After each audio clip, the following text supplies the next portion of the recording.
আসসালামু আলাইকুম ওয়া রাহমাতুল্লাহি ওয়া বারাকাতুহু। সবাইকে ধন্যবাদ জানাচ্ছি। আজকে আমরা আবরার ইন্টারন্যাশনাল মাদ্রাসায় আছি। আবরার ইন্টারন্যাশনাল মাদ্রাসায় হাতের লেখার প্রশিক্ষণ চলছে, আর প্রশিক্ষণ করেছে আমাদের আশরাফিক একাডেমির প্রশিক্ষকরা। আমরা খুব আত্মস্থরে বলতে পারছি যে আমাদের হাতের লেখা খুব উন্নতি হচ্ছে। এবং আপনারা দেখতে পাচ্ছেন আমাদের সবার চোখে ঘুম, সব ছাত্ররা দাঁড়িয়ে আছে এখানে।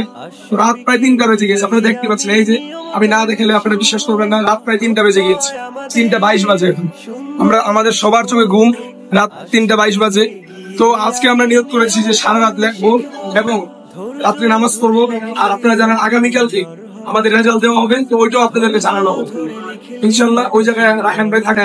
আর যেটা বলতে চাচ্ছি, আমাদের সবার একটাই বক্তব্য যে আশরাফিক একাডেমি বাংলাদেশের মধ্যে হাতের লেখার জগৎ সবচেয়ে সেরা। এটা বলতেই হবে, কারণ আমরা 2 দিনের মধ্যে যে উপকার পেয়েছি মারাত্মক, আলহামদুলিল্লাহ খুব বেশি উপকার পেয়েছি আমরা। আশরাফিক একাডেমির প্রশিক্ষকরা আমাদেরকে প্রশিক্ষণ করাচ্ছেন এবং এই প্রশিক্ষণের মাধ্যমে আমরা বাংলাদেশের মধ্যে একজন প্রশিক্ষক হয়ে উঠবো ইনশাআল্লাহ। এটা আমাদের প্রত্যাশা এবং এটা আমাদের নিয়ত। ত্যাগ শ্রম সাধনায় ভয়কে করব জয়, লক্ষ্য